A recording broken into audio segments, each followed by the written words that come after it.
Welcome to the Nerd Party.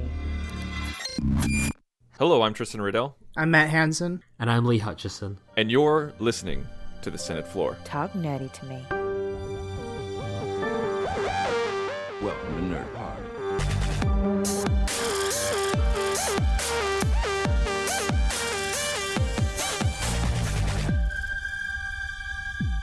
All right, everyone, thank you so much. This is episode 53 of the Senate Floor, and you heard right. We are all three back again. These are some of my favorite podcasts to do, is when I get my buddy Hansen and my buddy Lee all in one podcast together. And what we're talking about today is superhero fatigue. Is it real? Is it not? If it is real, what can we do about it? Or what can we say can be done about it more realistically? But before we get into that, I would love to talk about what's going on with you guys. What are you watching? What are you renting? What are you reading? What are you recommending to the public? Because that's why people are tuning in, to get our opinions.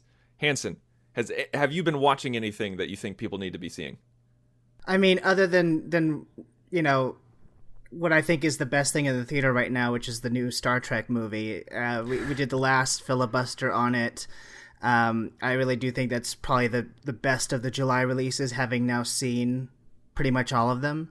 So if you haven't seen it yet, go check it out. But Lee, I'm sure, has much more detailed recommendations because he gets to see a lot more independent cinema than I do.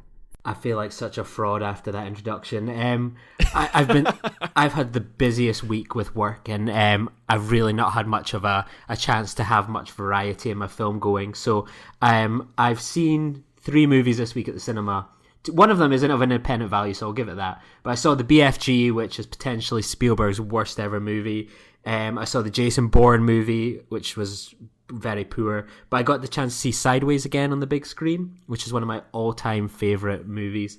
I saw it when I was 17, and I'd just broken up with my love of my life at that young age.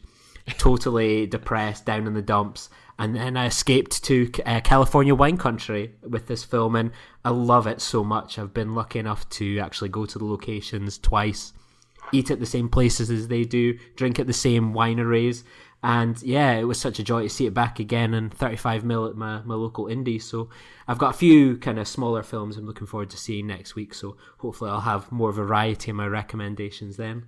Lee, I love talking to you about this stuff because I follow you on Instagram, and you do a really great job of taking pictures of your tickets and then giving a little subsection of your, like, a quick review of what you think of that movie. I love that, and it's so funny because there's so many times this, I'm not trying to say you're predictable, but there's this pattern where you're just like, I saw this movie, it was bad. I saw this new movie, it was okay. But I saw a re-release of a 20-year-old movie in 35mm, and it was freaking amazing. It was pretty good. I saw a 70mm re-release of Aliens a few weeks ago, and it seems to be the movie that's getting a lot of re-release this year with the anniversary.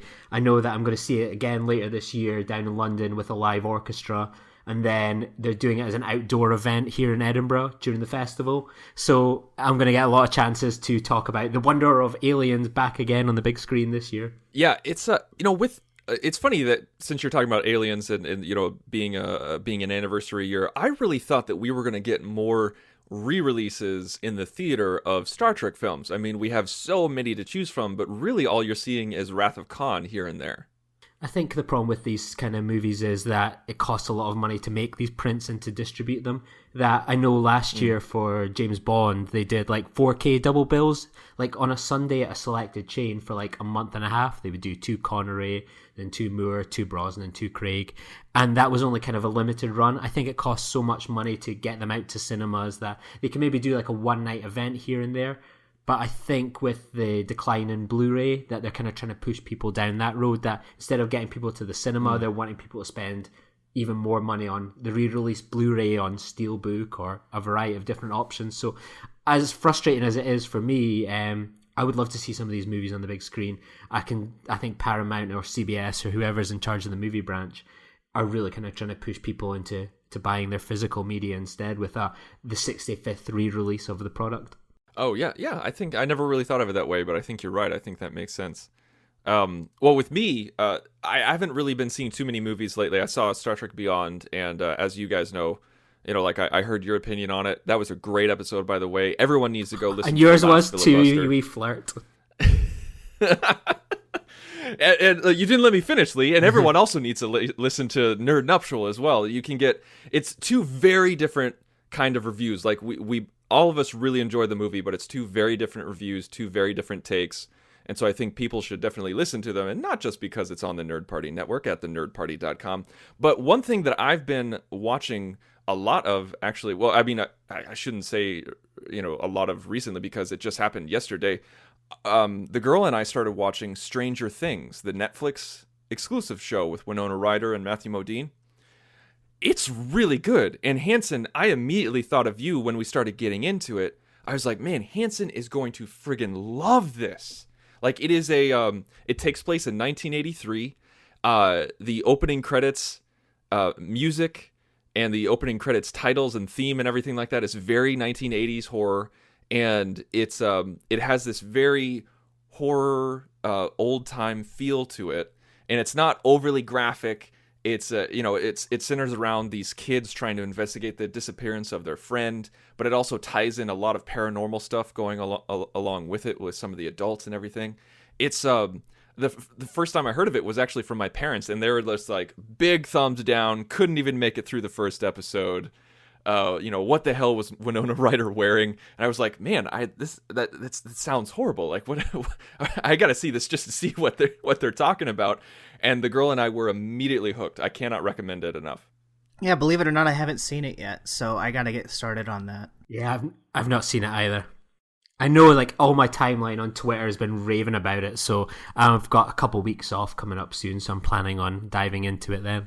Yeah, with our watching habits, I feel like the three of us could easily get through this in a day. Most no likely. problem. All right, well, that's our recommendations for the week. So let's just go ahead and get into our topic. This is very much free-flowing, just ideas. And, I mean, all of us are huge superhero nerds. Some of us more so with the movies than the comics. Some of us started in comics and moved into movies, or some of us do a dual thing. And, you keep hearing... we as Star Trek fans constantly heard the term franchise fatigue. The 90s were the golden era of Trek. And then by the time Enterprise came around, we got Insurrection and Nemesis. People are like, it's oversaturation. People are tired of it. We need a break. Even though some of us think that's true, some of us don't think that's true. This is nothing new with superhero films, like at least hearing this. So superhero fatigue, is it a myth? What do you guys think of that? Like, is that going on right now? Because they're still making money, but I feel like our attitudes are kind of changing. Yeah, for me, I think I'm the embodiment of franchise fatigue with superhero movies at the moment. That, firstly, point of interest, that I think Civil War was definitely one of the best films of a pretty atrocious summer, to be honest, in terms of big Hollywood releases. I think it's been just awful. And Civil War has definitely been a bright spot. But I like more and more lately, like it's there's just too much. And I think it's not so much the films, because if it was, say, like 3-4 superhero movies a year, that's not much in a grand scheme of 52 weeks of the year. But it just feels like it goes on for forever now, that before movies are even coming out, there's who's going to be playing Captain Marvel, and all this stuff builds up for months or a year before a film is even announced, before there's a director, before there's someone cast. And then we've got like 9 months a year of people becoming entrenched in viewpoints. Oh, this film's going to be amazing. Oh no, this film's going to be terrible. Then the film comes out, and then everyone piles in with what's the Rotten Tomatoes score, what's the opening weekend, then what's the drop-off, then people that think it's great and then think it's terrible, neither change their mind, so it's like talking to brick walls. Then the film vanishes, and then we talk about the Blu-ray comes out, and while all this is going on, we almost get to the stage halfway through where we're already talking about the movie that's to come before the other ones come out. And you just start going, it's not what I like about talking about films. Like, I like to talk about the film, how I felt about it, how it resonated with me, what its successes, its failures with. And too much of the time, it feels like I'm talking like about like a company product, like around a business table. Like, I don't care what the box office is. It's a point of interest to an extent, but it really doesn't matter. Like, I want to dive into the film, and I think too often people are entrenched in views and you can't have a proper conversation about the film, and it almost becomes one of those things that the best part about seeing a film is those conversations afterwards, that whether it's, you know, sitting down over a cup of coffee or on a podcast, you want to be able to talk about these things. But I think too often, especially with the internet, it's stifled into just listening to a press release talk back to you, and that's frustrating. You know, that, like, Lee, that's a very interesting perspective. I never really thought of it before. Like, we're not necessarily getting tired of the movies. Maybe we're getting tired of the hype and the conversation. And now at Hanson, we all know that you love looking at the minutia. Like, you love finding out how the foreign market is doing, how the domestic market is doing, what's the rating, what are people saying. So what's your take on what Leah said, or at least what's your take on the whole thing? Like, do you like, obviously you like the movies, but are you getting tired of the hype as well, or are you all about it? I mean, I'm of two minds of it, because I know by the time the movie is ready to come out, the hype has caused a great deal of stress on me. So, you know, I don't enjoy being all hyped up and stressed 2 or 3 times a year, as someone who already has a lot of anxiety. But I mean, I think that it would be unfair to limit all that cycle that Lee mentioned just to superhero films. I kind of feel like that's every film these days. Maybe not the indie cinema that Lee likes to favor over these blockbuster films, but certainly the big tentpole films that aren't just superhero movies. I feel like that cycle constantly goes on, and it's just a byproduct of this day and age. As for superhero fatigue itself, I would argue that I'm not sure whether or not it's a thing, but I do think that now that we are in 2016 and they're more pervasive than ever, and, you know, we've had something like the Marvel Cinematic Universe, which is 8 years in at this point.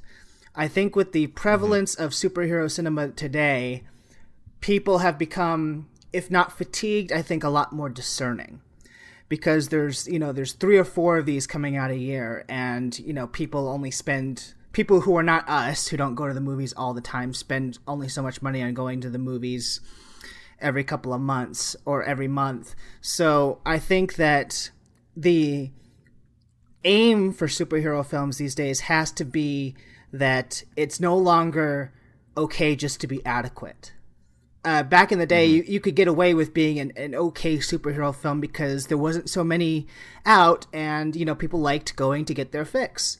But now that there are so many out, and really, I mean, not to keep blowing the Marvel horn, but because the Marvel has been doing the successful streak of it lately, and it started also too with Christopher Nolan and his Batman films. Once they elevated the market, once those kind of films elevated themselves, people are now expecting more from them. Whereas I feel like back in the day, you know, people were surprised when there were good superhero films. You remember that? I think they were kind of looked down on the same way that science fiction films were. When there was a good one, it shocked everybody. Now when there's now you better be good, otherwise it will shock no one. And that's kind of the feeling that I have with the market these days. That's really interesting, because it's so true. I love what you're saying about how it's not just a superhero problem, it's a modern day movie making problem, where we're just completely saturated with not only like who's going to be in the movie, but Lee, like you said, who's writing the movie, who's directing the movie, and we even know like who's in talks. Like, even more so than that, we know who the studio is considering. Like, it used to be where we wouldn't find this out until well after the movie, where we're going on IMDb trivia, and it's like, oh yeah, Harrison Ford and Jack Nicholson and everything like that were considered for this role. But now we know when the studio is saying, like, oh, we're considering these people for this role. And sometimes they're even doing press release where they're like, we're in talks with these people. Can you picture one of these people as the next Han Solo? And it's just I don't want to know. I don't want to care. I don't want to necessarily know how the sausage is made before I even taste it. And it's so utterly annoying. And you're right. It's not just for superhero films, but because we have so many more, you have to rise above. It's Hanson. If you remember, we've had several conversations about television and about how we have so many choices now that you have to be exceptional in order to prove yourself, where you often use the example, what if the public and critics only gave Star Trek: The Next Generation one season. Like if that came out today, it would be canceled. But back then, you had less choices. Today, you have more choices, and so everybody has to be exceptional if you want to make it. I don't necessarily see this as a bad thing in television, but in movies, because the bridge of episodic nature is kind of blending, where television shows are getting more cinematic and more serious, and movies are getting more episodic with their cinematic universes. There's this middle ground now, and it's kind of confusing to navigate the waves. And so I think that's really interesting what you're saying about how, it took somebody like Feige and Nolan to elevate the superhero franchise, not just in money, but in the art of filmmaking. And like, if you look at the first Iron Man, that's a solid movie. That is a good story structure. You look at Batman Begins and The Dark Knight, that's amazing stuff. Yeah. And so everybody's constantly comparing it to that level. Well, that's what I'm saying, is that that becomes the blessing and the curse, because the blessing is we get more of this stuff, and we have the potential for good things. The curse being is that when stuff like The Dark Knight or Avengers or whatever, when that comes out and is done and makes as much money as it did and does as critically well as they both did, that now becomes the gold standard. Now everything is going to be compared up against it. And if you don't measure up, you're not going to be as successful. That's why, Civil War was able to do okay this year, is because it managed to rise up and get good reviews and get the buzz. But if it hadn't, it wouldn't have done as well. I mean, I can take pot shots at my own team too, because look at I liked Age of Ultron, but it didn't get the ratings that and acclaim that Avengers 1 did, and thereby didn't do as well. It still made a ton of money, but it didn't do as well. I think one of the big problems for me personally with, I think the reason we've maybe got more superhero fatigue than ever before is that it seems that superhero movies, which are the kind of dominant force at like the multiplexes just now, they don't just take up, like I've said it before with Matt, that my local multiplex down the street has 13 screens. So you think on paper that's 13 different movies a day that I have the choice of. It could be like 5 or 6. That before, say the beginning of when the Marvel movies kicked off and around those times with a blockbuster, your blockbuster film would maybe take up 1 or 2 screens with your 2D screening. Now on top of that, you've got 3D screenings which take up another 2 screens. Then you've got the IMAX, which is always going to be showing the kind of big blockbuster movies because that's what they're designed in. So you go into the cinema and you've got 3 or 4 screens at one time showing the one movie, and the people that are suffering from that are the smaller movies. That I always think of around the time X-Men Apocalypse came out, which I maintain is one of the worst movies of the year. It's just atrocious. And at the same time, on the same day, one of my favourite films of the year came out, Sing Street. Lovely movie about this Irish young boy who grows up in the 80s in Ireland and wants to create his own band. And it was one of the best films I've seen this year. And it's a film that relies so heavily on word of mouth. That film was kicked out in a week. And yet X-Men Apocalypse continued to have the huge demand inside the screens. There's no way these small films can compete with the box office power and the power that someone like Fox has on dominating the big screen. So a film that people are coming out with, and X-Men from almost the get-go had really negative word of mouth. There was the odd praise here and there, but mostly people were saying, it's not a film for me. But then a film like Sing Street, where people are going, this film's really good, you should go see it, see it. And I can say it happened with some friends, that film is brilliant. And by the time these people got round to maybe getting the free evening to see it, or there was only the 1 or 2 showings a day, the film was gone. It was but yet X-Men continued to roll on. So people, I think, are fatigued because there's a lack of choice at the multiplexes. Gone are the days that 13 screens equals 13 films, so that people are almost being kind of shoveled down that road where, what are we going to go see? Well, we could see Sing Street. Oh, no, that's gone. Oh, well, we've kind of got to make do with X-Men Apocalypse. That's on at a convenient time. It's on all through the day. We've got a variety of different formats, where Sing Street perhaps is only on 2 screenings a day, and that's not necessarily the most convenient for some people.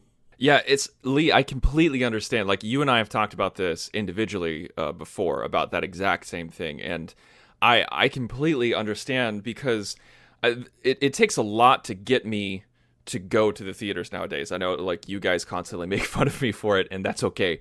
But one director that I absolutely love to see in the theater is Terrence Malick. I love seeing Terrence Malick films in the theater, and I was super excited about Knight of Cups because I was like, okay, all right, he's, Malick is done taking decades off, and he's now like he's coming out with more movies, more at a time. And before, like, I started looking for a release date on Knight of Cups, and then boom, it said, oh, here's the release date for home video. It's like, what? Like, how did I miss that? How did I miss the release date in the theater? It was like it had to have been in the theater for like a week, and I just completely missed it because everybody, including myself, was so consumed with these larger films that something that I actually wanted to go out and support, I didn't have the opportunity to because it just wasn't around me. I mean, people could argue that in a way it's foolish. Like, I had the same problem with Knight of Cups. I really wanted to see it, but it was gone before I got the chance. And you could say it's potentially foolish on their part, like counter-programming, which I think on paper is a great idea, that when there's a big movie out, give other people an alternative choice. But it's almost like picking a time of the year when you're just going to get thrown under the bus, really, that this juggernaut is so big that even if you're counter-programming, you're going to be swept away really anyway, and before you know it, you're out of the cinema, and that's going to be really where it's gauged if the film's been a success or failure. Sadly, that that movie might not get the greatest of box office, then it's got to rely now on Blu-ray, which is a kind of dying market in itself. So these movies are not getting the fans in the cinema, they're not getting the money in the cinema, and then their only other option is a market where the money just isn't going into. So in a way that you can see on paper, if you're like the head of the box office, like, well, this movie was a disaster, why should we invest in more of these movies? Well, but look, here we go, here, X-Men Apocalypse, 100 odd million, fire off another one. It's just potentially a bit foolish on their part to release the film that time of year, maybe a quieter time of the year, less competition, but at the same time, the summer seems to be getting longer and longer. Batman v Superman kicked off the summer, and here we are now in August, and the summer release schedule is still to go for another couple of weeks. It's, it's taking up the space of the other movies we'd usually have gone into as well. Now, we're talking a lot about like physical space and access and everything like that. Hanson, I would love to ask you about something that we touched on earlier with kind of the more of the perception problem, like hype versus reality, negative hype, positive hype, and everything like that. I feel like Marvel specifically is a big target for this, even though there are, like with any fandom, there's diehard Marvel fans where they're just like, no matter what they come out with, I'm going to watch it. I'm going to give it a 5-star rating. But, there are people who are like, oh, like Guardians of the Galaxy, no one knows about these people. Who cares? This movie's going to suck. And then boom, amazing movie, made a lot of money. Then Ant-Man came out. We're like, are we serious? Ant-Man, like, this is ridiculous. How can we like a superhero named Ant-Man? I personally didn't like the movie that much, but it got a lot of positive reception. People are like, oh, we were totally wrong. And now we're seeing that again with Doctor Strange, where, again, like even though I am a detractor, I'm kind of making fun of myself here with Doctor Strange. I have yet to care about Doctor Strange, but I feel like we should give some of these filmmakers a little bit more credit. And do you feel like that misperception or negative hype can affect a movie, can affect it in a negative outcome, or is it just sturdy like Guardians of the Galaxy was impenetrable?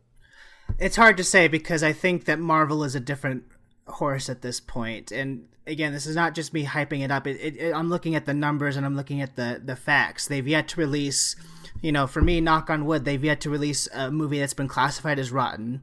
They've gotten close a couple times, but they've still not managed to release anything as rotten.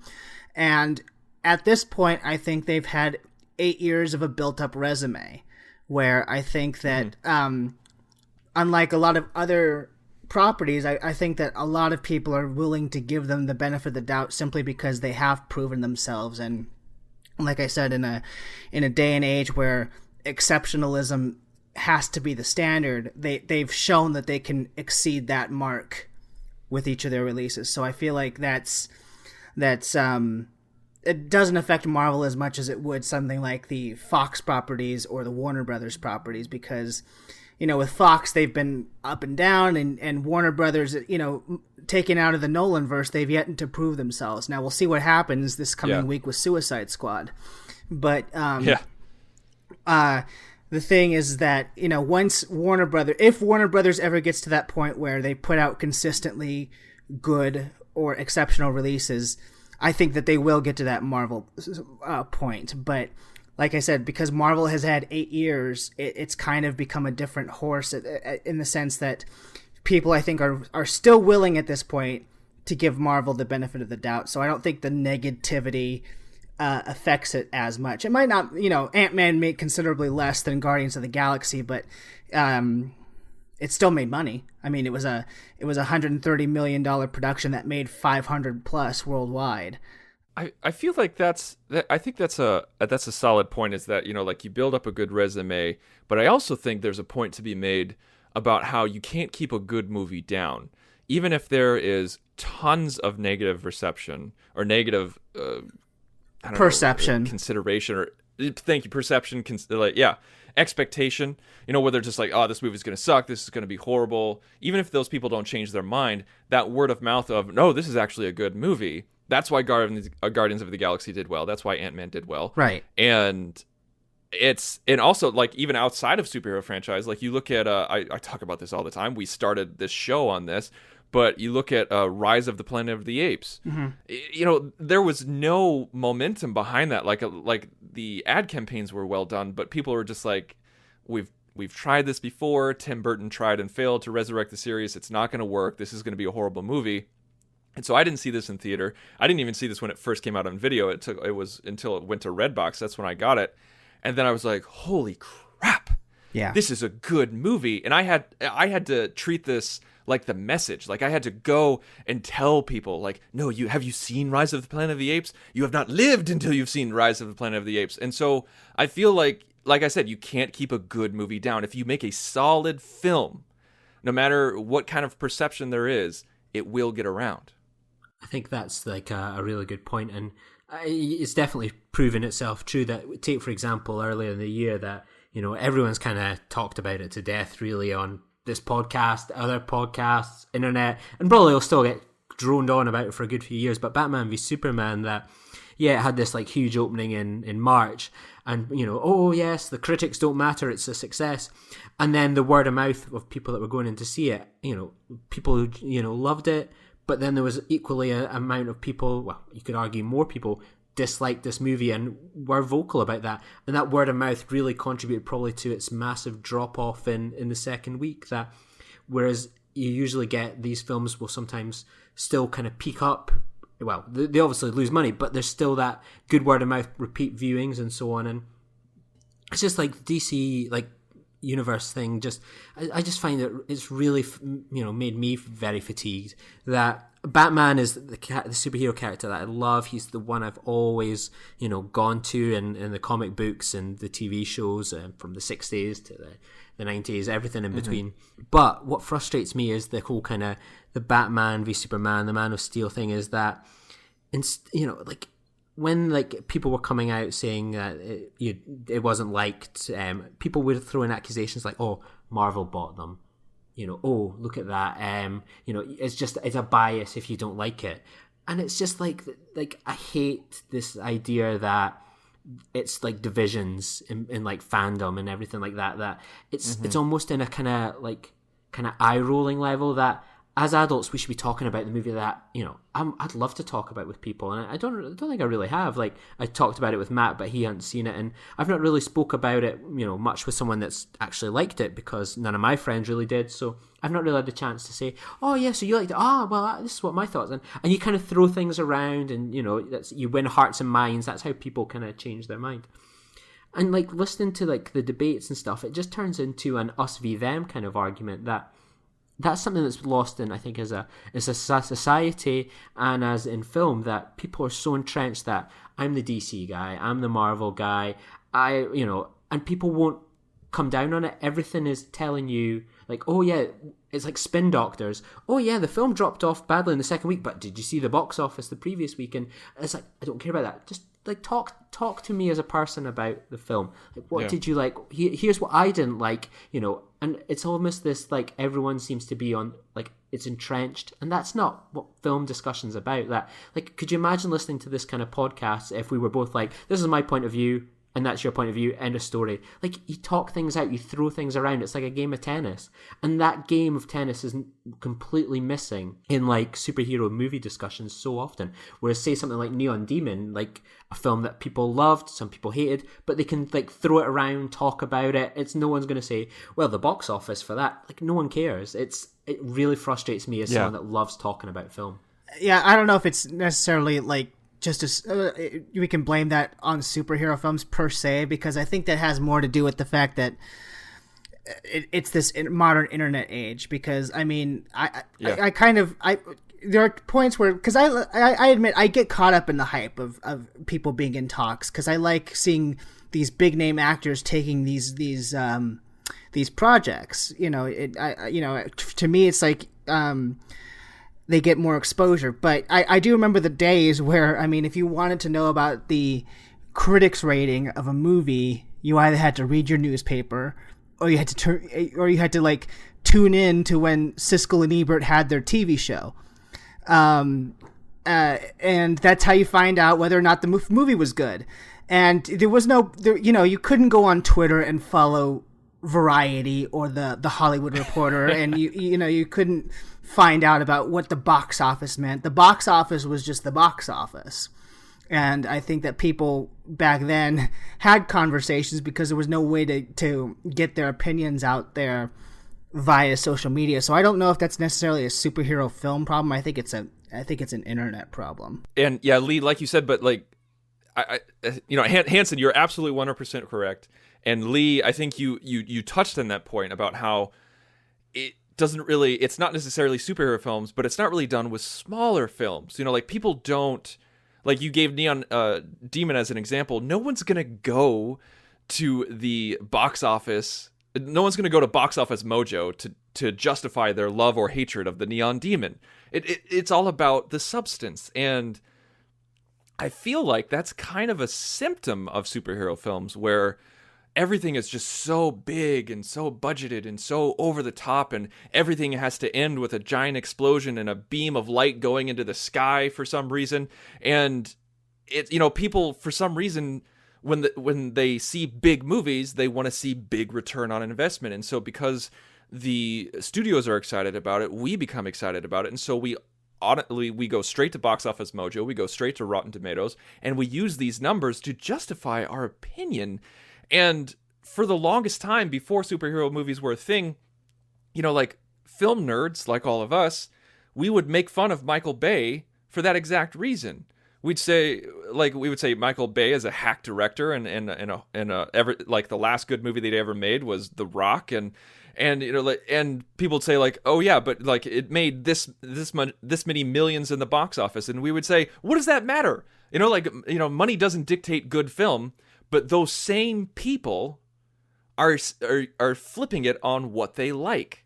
So it just goes to show that if you dislike something, you'll use the numbers or won't use the numbers, depending on if it supports your theory, just as much as if you like the movie. And it's just, if we could go back to that, I know this is wishful thinking, and this podcast isn't going to change anything, but if we could go back to that sentiment that Lee is talking about, and also, like Hanson, that you're talking about, is that if we could treat the movies on an individual level, then I feel like we would enjoy it as an audience much more. Because when a new DC movie comes out, everybody says, well, it's not going to be as good as this Marvel movie. And if a Marvel movie comes out, you have these DC fans where, like, because it's Marvel, it sucks. And you look at Fox, and everybody thinks it's like the redheaded stepchild. We're like, they're fun, they're doing their own thing. And Deadpool was an outlier and everything like that. It's just, instead of constantly comparing each franchise, let's analyze and discuss each movie on its own merits. I mean, and that's the thing, is that with Batman v Superman, I enjoyed it, I liked it, but if I constantly compared it to other things, like, you compare it to The Dark Knight, holy crap, no, it's a piece of trash. You compare it to Iron Man or the first Avengers. No, it's a complete piece of trash. But I'm able to judge it by its own merits and enjoy certain aspects of it. But it's just hard to do. I don't know where I'm going with this. Yeah, you're spot on that. It's, you know what it reminds me of? Top Trumps. That, imagine like a DC and Marvel fanboy sitting at the other side. Well, I've got the Avengers card here and I've got the Batman v Superman.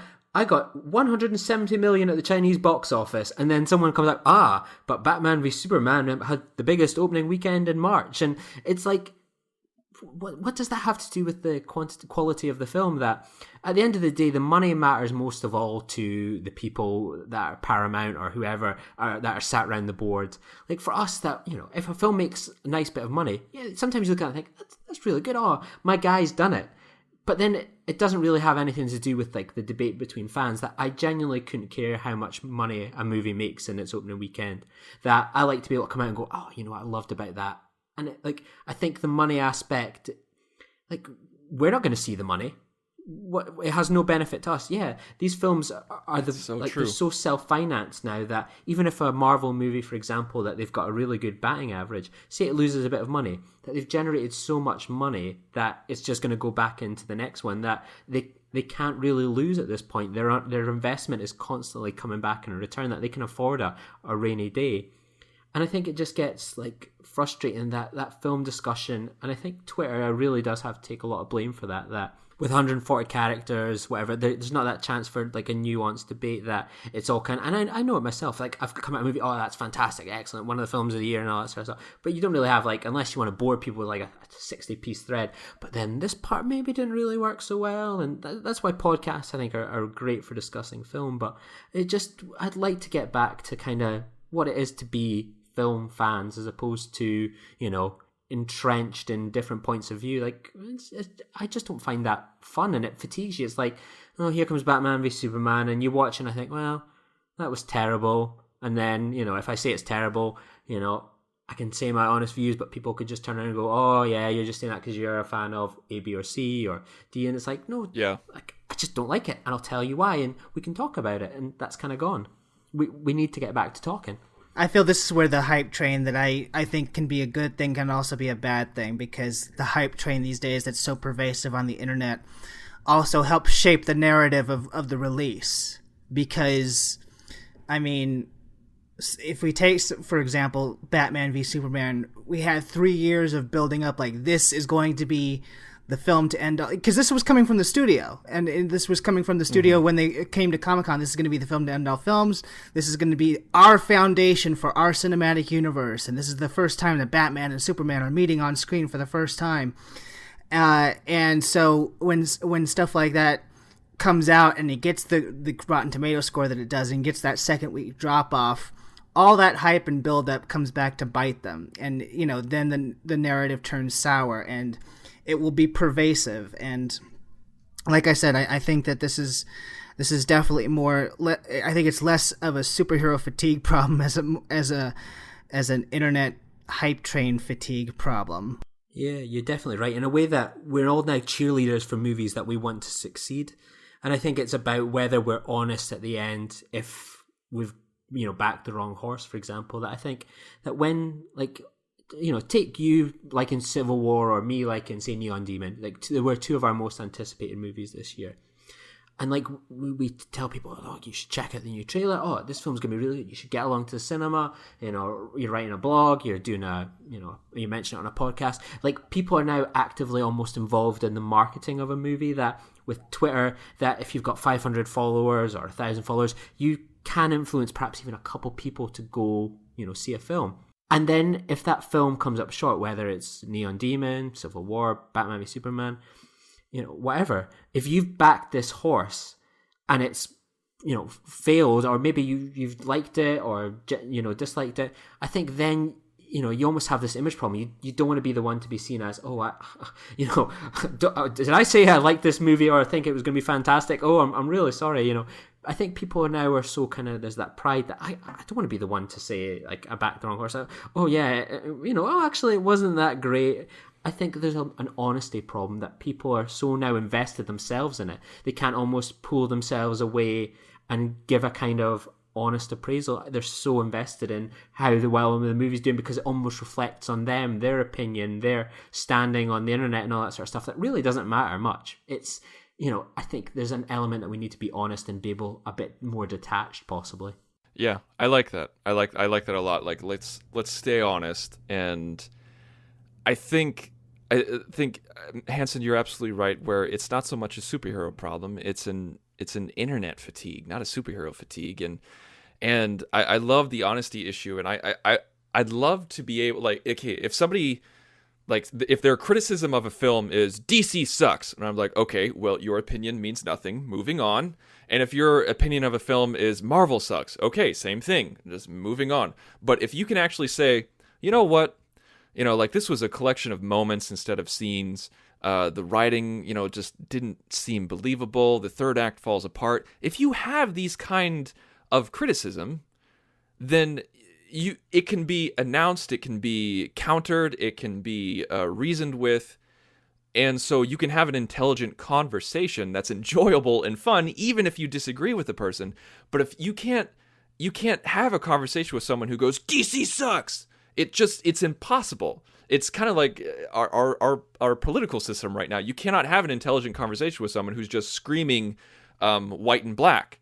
And so, yeah, I feel like, yes, let's. So my final thoughts, and I want to ask your guys' final thoughts, is that I think what we've come across is not a superhero fatigue. It's more of an internet hype machine fatigue. Let's judge a movie on its own merits and stop comparing it to other things. And when we give our reviews, let's give our honest reviews and respect the opinions of others if they have a coherent argument.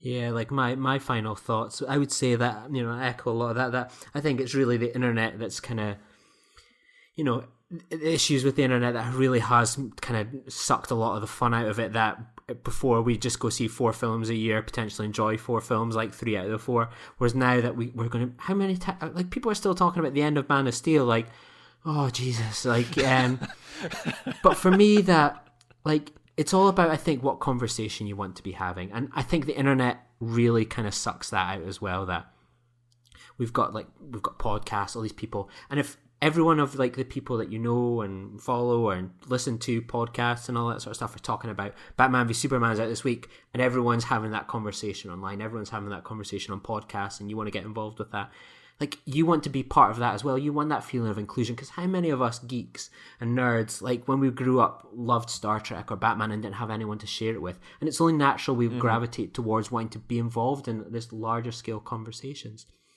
And I think that's sometimes to the detriment of smaller movies, that not many people are having the conversations about, say, Neon Demon, Sing Street, Anomalisa, Mustang, these movies, because they're so small, or they're here today, gone tomorrow, and people will be maybe talking about them in a few years when it's on Netflix or secondhand DVDs are being handed down. And it's about what conversation do you want to be part of, and that is the pool, I think, sometimes of these big superhero movies. That's why they're getting all the big box office, because they're going to be left out of that conversation. And I think sometimes it's trying to find the space to be part of, a conversation, but also, like, nourish your soul with a good movie, or trying and supporting smaller movies. And that's hard to do. Like, it's just, they're not really there in the cinema, and you need to go out of your way to see them, spend the money, because, like, it's not just at the multiplexes. And just be honest about what you like. We all cheerlead things and champion movies. That's why we do a podcast, so we can say at the end of the week, check out this movie, I really liked it, you might like it, but be honest about that. It's like we said with Star Trek Beyond last week. If it was terrible, I wouldn't be able to say with a straight face, this film was brilliant, you should go see it. I think honesty is the best way to have a film discussion, and let's get back to that kind of conversation. I'm pretty much just going to sum up what I've been saying this whole podcast. I mean, I can't speak as much to the independent cinema as Lee can, but I can speak to the perception of superhero fatigue and the problem with the internet, because I've fallen victim to it. I mean, it's very easy when you love and are passionate about something to get swept up into the hype train. It happened, like I said it on the last couple filibusters, it happened to me with Star Trek Into Darkness. I still like that movie. I my perception of the movie, like, liking it hasn't changed, but now that I'm 3 years removed from that summer where I was constantly battling people on the internet and, being really militant, which speaks to the internet problem, because before I was on Twitter and engaged in this nerd circuit, I was nowhere near as militant and as argumentative as I was. I just had myself to deal with. But, I got swept up into that hype train where, now 3 years later, I now realize that film, I still like it, but it's extremely narratively flawed. So I would just... There's no way to stop the internet hype train, and I don't know if I necessarily would say people should get wrapped up in it, because it can be fun. It can be fun, but I think that I'll echo what Lee's saying is that, the thing that I'm grateful for now is that I'm part of a podcast, which not everybody can be, but I'm glad that I at least have some place to discuss the films beyond saying, whether I liked it or not, or what the marketing says I should like about it. I'm